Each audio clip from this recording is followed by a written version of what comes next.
रहीम नहमदुन सल्ली अला रसूलिल करीम। मौलाना मोहम्मद यूसुफ साहब रहमतुल्लाह अलैह सन 1962। अल्लाह ताला ने जो कुछ ज़मीन व आसमान में बनाया है उसमें वक्ती रखा है। वक्ती पेट भरना, वक्ती प्यास बुझाना, वक्ती इज्जत, वक्ती ज़िल्लत, वक्ती मौत, वक्ती हयात। थोड़ी सी देर के लिए तंदुरुस्ती है, फिर बीमारी है। थोड़ी देर लज्जत, फिर तकलीफ़ आती है। वक्ती परवरिश और वक्ती हाजतों का पूरा होना दुनिया की चीज़ों में रखा है। और इंसान में जो कुछ रखा है वो वक्ती भी है और अबदी भी है। वक्ती इज़्ज़त और अबदी इज़्ज़त, ऐसी ही राहत व सुकून और चैन व सेहत वक्ती व अबदी। इंसान में जो दौलतें रखी हैं वो एक तरफ दुनिया में कामयाब बनाने वाली हैं और दूसरी तरफ मरने के बाद अबदी कामयाबी दिलवाने वाली हैं। इसलिए एक इंसान की दौलत की कीमत सातों आसमान सातों ज़मीन नहीं बन सकते। अगर इंसान के अंदर की दौलत बिगड़ जाए तो सातों आसमान और ज़मीन से ना बन सके, और अगर इंसान की दौलत बन जाए और उसके अंदर की माया उभरे तो सातों आसमानों और ज़मीनें की कामयाबी से ज़्यादा कामयाब मिलती है। दौलत तो बहुत बड़ी चीज़ है। इस वक्त का हर्फ अव्वल और आदमी खाली अल्लाह कहे इसमें बोलने की दौलत रखिए।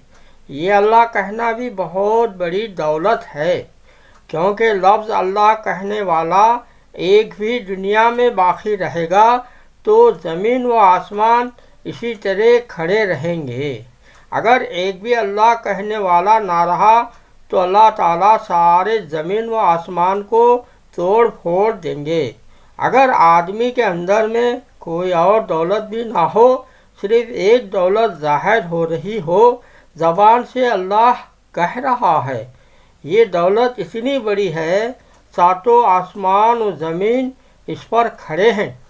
नमाज व रोज़ा और हज व ज़कात कुछ भी ना रहा, सिर्फ अल्लाह को मानने और कहे अल्लाह, बस इतनी सी दौलत इतनी बड़ी है कि इससे सातों आसमान और ज़मीन खड़े हैं। अगर इतनी दौलत भी ना रहे तो 5 अरब इंसान भी हों तो वो भी मरेंगे। दरिया खुश होगी और हवा के सारे जानवर, जमादात, नबातात सब ख़त्म होंगे। अगर इंसान के पास वो अल्लाह वाली दौलत ना रहे तो सब ख़त्म कर दिए जाएंगे। एक अल्लाह कहना इतनी बड़ी दौलत है कि आसमान व ज़मीन इसी पर कायम है। पाक में फरमाया, जिन लोगों ने ये इकरार कर लिया कि हमारा रब अल्लाह है, फिर उसी पर मुस्तकीम रहे, उन पर फरिश्ते उतरेंगे। तुम ना अंदेशा करो ना रंज करो और तुम जन्नत के मिलने पर खुश रहो जिसका तुमसे पैगंबरों ने मारूफ वादा किया जाया करता था। बल्कि एक मेहनत है। अगर कहे कि मैं दुकान से पलता हूँ या किसी खेती या मुलाजिमत या सियासत या हुकूमत से पलता हूँ तो ये कहना लफ्ज़ नहीं है बल्कि एक मेहनत है। इतना कहने के बाद मेहनत शुरू हो जाती है कि ज़मीन खरीदता है, हल चलाता है, गल्ला लाकर बेचता है, जानवर और मकान खरीदता है, निकाह करता है। गर्ज इस लफ्ज़ के पीछे लंबी चौड़ी मेहनत की ज़िंदगी है। ऐसी ही जब कहा कि अल्लाह पालने वाले हैं तो गैरों से पलने का यकीन निकालो, ये पहली मेहनत हुई। मैं ज़मीन व आसमान और इसके अंदर की चीज़ों से नहीं पलता बल्कि अल्लाह से पलता हूँ। इसको मेहनत करके दिल का यकीन बनाओ और इस यकीन को रग व रेशे में उतारने की वास्ते मोहम्मद सल्लल्लाहु अलैहि वसल्लम के तरीक़े हैं। अल्लाह से पलता हूँ, इस बोल की हकीकत दिल में उतारने के लिए मुल्क व माल, तिजारत और ज़राअत की मेहनत नहीं है बल्कि वो तो दिल से निकल कर زبان پر آئے گی۔ اللہ کی ربوبیت کے یقین والی محنت چھوڑ کر ملک و مال والی محنت پر لگے گا تو اللہ کی ربوبیت دل سے نکل کر زبان پر رہ جائے گی۔ نبیوں والی محنت اور حضور اکرم صلی اللہ علیہ وسلم والی محنت اس لفظ پر گرانی ہوگی، یعنی محنت کر کے اس حقیقت تک پہنچے کہ ہمیں براہ راست اللہ سے پلنا ہے۔ خدا کو پالنے میں کھیتی اور دکان کی ضرورت نہیں ہے، وہ اپنے حکموں سے پالتا ہے۔ اگر اسی حقیقت پیدا ہو جائے تو امریکہ و روس بھی تمہارے جوتیوں میں ہوگا۔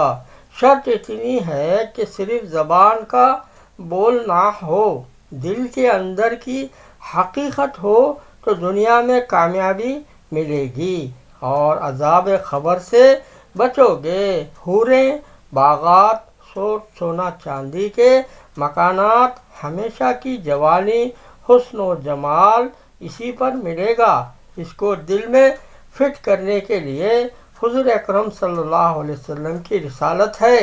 کائنات میں جو کچھ ہے وہ تابع اللہ تعالیٰ کے پاس لامحدود، اس لامحدود کی طرف سے ہے۔ اس لیے حضور اکرم صلی اللہ علیہ وسلم کے طریقے پر محنت کرو۔ اللہ تعالیٰ تربیت کرنے والے ہیں۔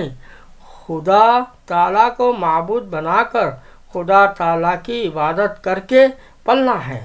اگر عبادت سے پلنے پر محنت کرو گے تب دل میں اترے گا۔ عبادت نماز ہے، نماز تمہارا اپنا طریقہ استعمال ہے۔ زمین یا موٹر یا جانوروں کے طریقے استعمال کا نام نماز نہیں، بلکہ اپنی آنکھوں، اپنے کان، ناک وغیرہ کو اس طرح استعمال کرنا سیکھو جیسے آپ صلی اللہ علیہ وسلم نے استعمال کیا۔ سونا چاندی اور کائنات سے پلنے میں کیا ہے؟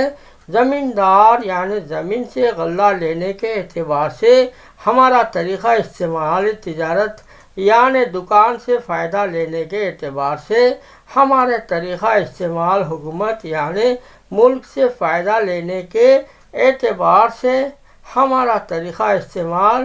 نماز کیا ہے؟ کائنات سے نہیں بلکہ اللہ تعالیٰ سے دونوں جہاں میں لینے کے واسطے ہمارا طریقہ استعمال یہ نماز ہے۔ ہم کو صرف اللہ پالے گا، اس میں ہمارا استعمال آپ صلی اللہ علیہ وسلم کے طریقوں پر ہوگا۔ آپ صلی اللہ علیہ وسلم کی کسی طرح غار سور میں حفاظت ہوئی، بدر میں فتح کہاں سے ملی، اللہ نے کیسے مدد کی، سب کے واسطے جواب ملے گا کہ نماز پڑھ کر خدا سے مانگا تو خدا نے کیا۔ آپ صلی اللہ علیہ وسلم کے جتنے مسائل ہیں اگر کوئی پوچھتے تو یہی جواب ملے گا، نماز سے ہوا۔ ان کی جتنی عبادت آپ صلی اللہ علیہ وسلم نے کی ہے، حدیث میں ہے کہ آپ نے اتنی لمبی نماز پڑھی، نماز پڑھتے پڑھتے سوکھی مشک کی طرح ہو گئے تھے اور رانوں تک ورم آ گیا تھا۔ اچھا بہادر بھی اگر نفلوں میں آپ صلی اللہ علیہ وسلم کے پیچھے کھڑا ہوئے تو سارے بدن میں درد ہوتا۔ 4، 5، 6 پاروں کی ایک رکعت ہوتی، ایک مرتبہ جتنا بڑا قیام اتنا ہی بڑا رکوع، خیمہ، سجدہ، جلسہ کیا۔ آپ صلی اللہ علیہ وسلم نے اسے ایسی 4 رکعتیں پڑھی۔ جو صحابی آپ صلی اللہ علیہ وسلم کے پیچھے کھڑے تھے ان کا برا حال ہوا۔ آپ نے صبح کو فرمایا اگر مجھے پتہ ہوتا تو میں مختصر کر دیتا۔ آپ صلی اللہ علیہ وسلم نے عبادت کر کے اللہ کو راضی کیا۔ اللہ نے کہا مانگو۔ آپ صلی اللہ علیہ وسلم نے قیامت تک امت کا پلنا مانگا کہ کوئی دشمن اسے صفحے ہستی سے نہ مٹا سکے، اور اس امت کی بخشش کا اور آخرت کی نجات کا فیصلہ کرا دیا۔ اب چاہے کتنے ہی گناہ کرے، آپ صلی اللہ علیہ وسلم کا معافی چاہنا قبول ہوا۔